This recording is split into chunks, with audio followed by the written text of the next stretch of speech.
In this session one follow-up podcast, I examine Davis's thesis in a bit more detail, and I'll try to explore the potential relevance of the notion of truth in our conversations and in our research. Here are the materials I am citing in this follow-up lecture. I will look at Santos and Eisenhardt again, and I will use organizational boundaries as an example. I will look into pragmatism a little bit. So there's a piece by William James there, and then a piece by Astley from ASQ in 1985. Astley wrote about administrative science as a socially constructed truth. And the fourth one is from the Stanford Encyclopedia of Philosophy, kind of my go-to source on anything philosophical. It is available online, free of charge, and has entries to many of the concepts I will be using, not just in this follow-up lecture, but throughout the seminar series. I wholeheartedly recommend the Stanford Encyclopedia of Philosophy. If you want to take the notion of truth seriously, if you think it's relevant to your research, to your arguments, to your participation and contributions, then step one for you is to specify which way of viewing the truth you will adopt. There are numerous ways of looking at this, and these different ways are not necessarily commensurate with one another. The Glantzberg encyclopedia entry lays out various options for you. Probably the most established way of thinking about truth is what is known as the correspondence theory of truth.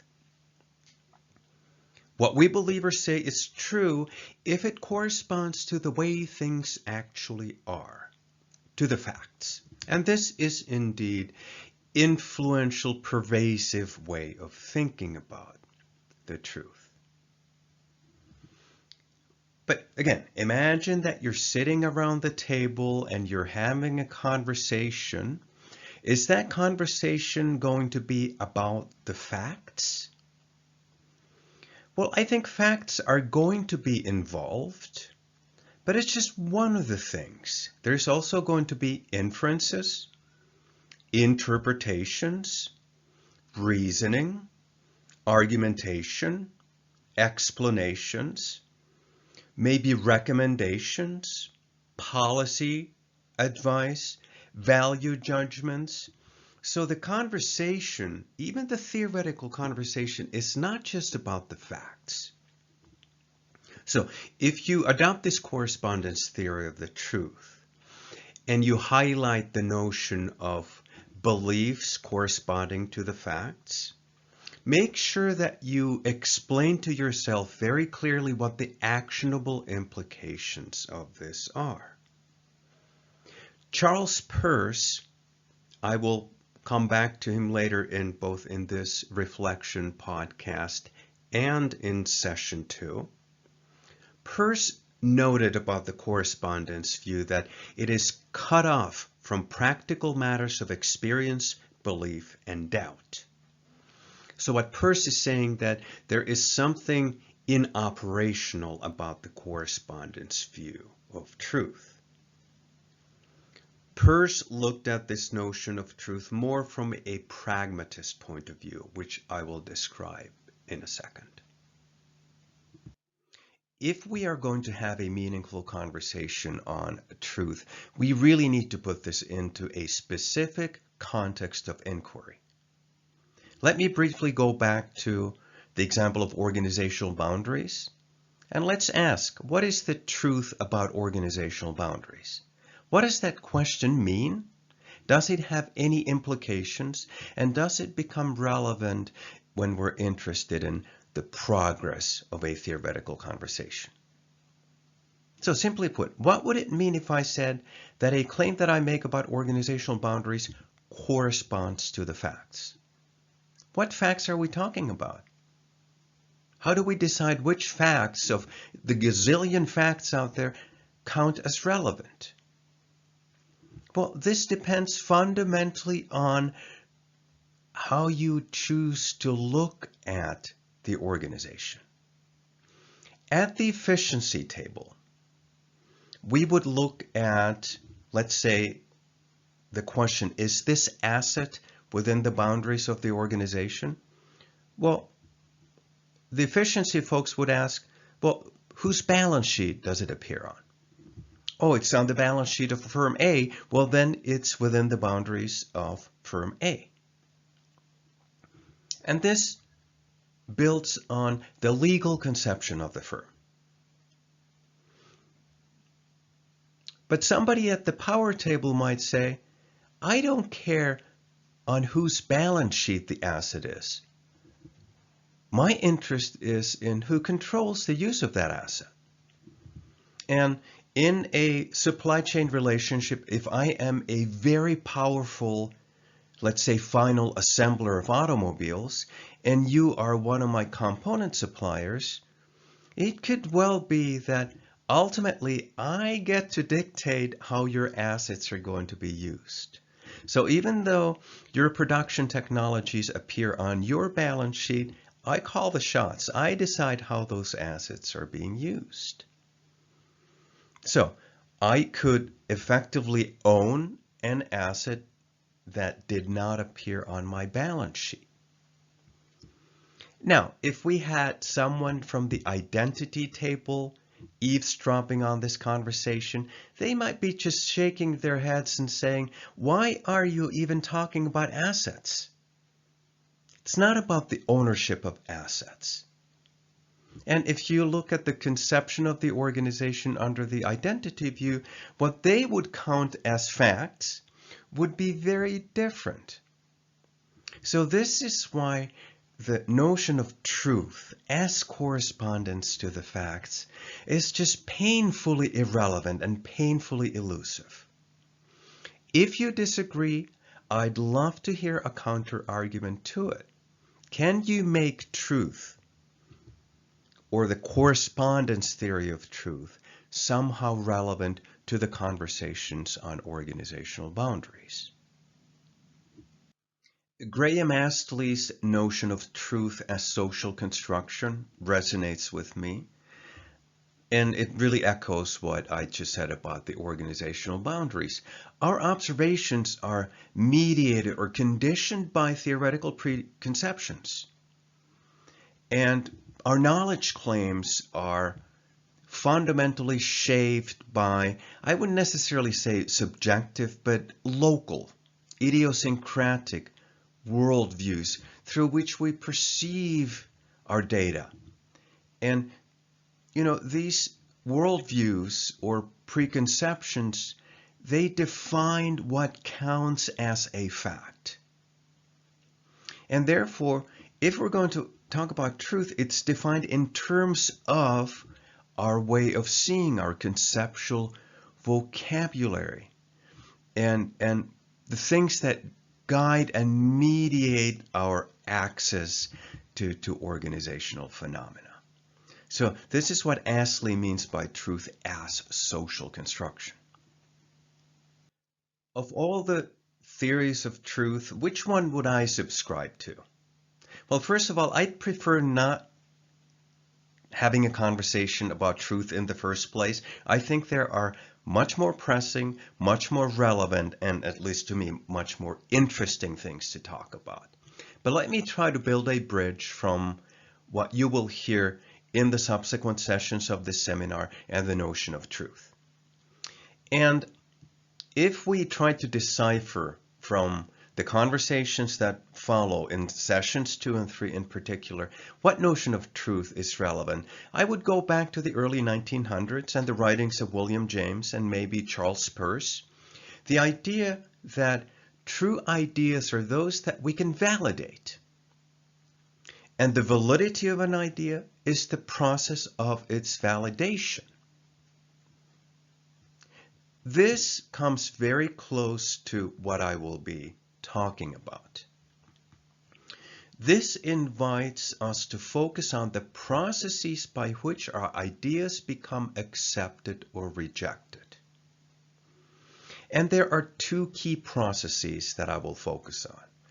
The methodological processes of reasoning, that's session 2, and argumentation, that's session 3.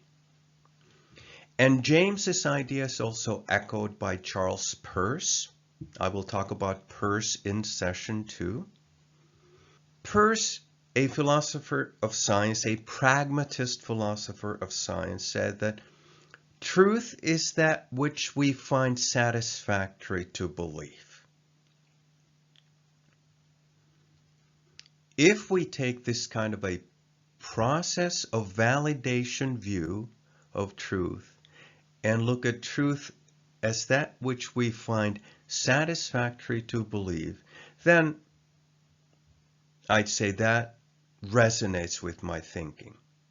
But here's the problem or the challenge. Aside from a label, what have we gained? I can talk about the methodological processes of reasoning and argumentation without using the big T word. So to me, it provides little more than an unnecessary label. In session 3 on argumentation, I will be using Thomas Piketty's 2014 book and its arguments as an example. But let me pull one of the claims and discuss the notion of truth and the process of validation, just to make this conversation on truth a little bit more concrete. So, Piketty made a number of policy claims in the conclusion of his book. One of them was on the progressive global tax on capital.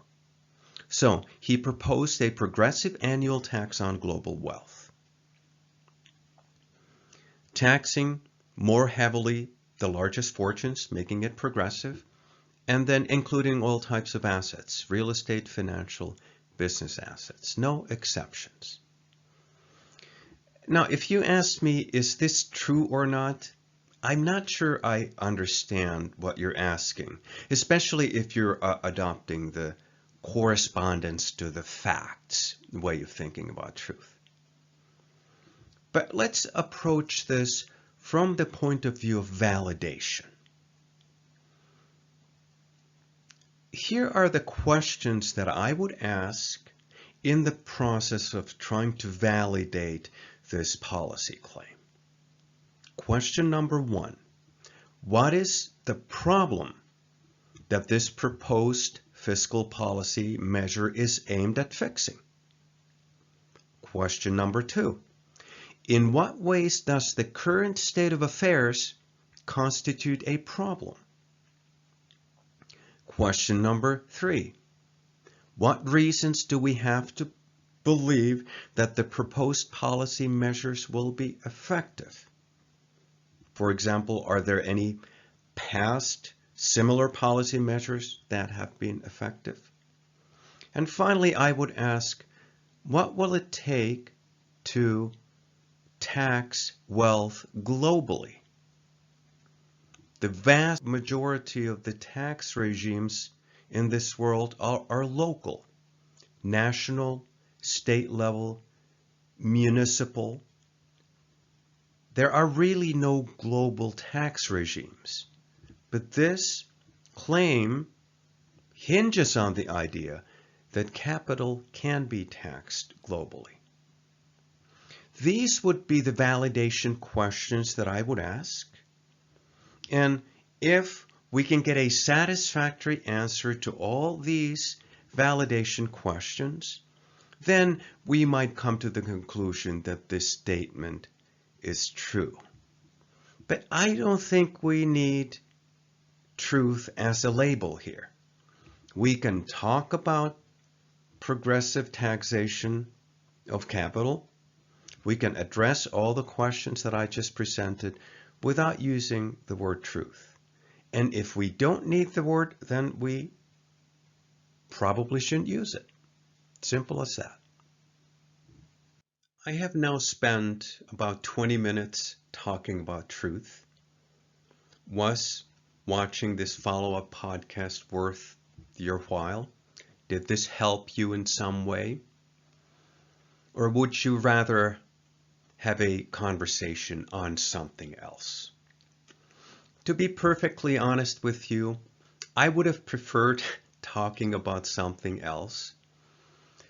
And the reason is that discussions on truth and theories of truth just don't seem to be very relevant to what we do as researchers, how we do research, how we construct arguments, how we evaluate arguments, how arguments and claims become accepted into the body of knowledge. To me, there are many things I would rather talk about that are of more pressing concern. Methodological issues, for instance, which I will be talking about in sessions 2 and 3. So instead of doing this 20-minute podcast on truth, I might have done an extension of the reasoning session or the argumentation session to dig deeper into the way we reason, maybe the nuances associated with certain types of reasoning. But that said, I hope that I have been able to at least clarify a little bit what it would take for us to make the notion of truth not just a rhetorical device or an ideal, but something that has actionable consequences. And for that, in my view, the pragmatist view of truth as the process of validation of our claims, that maybe has some promise.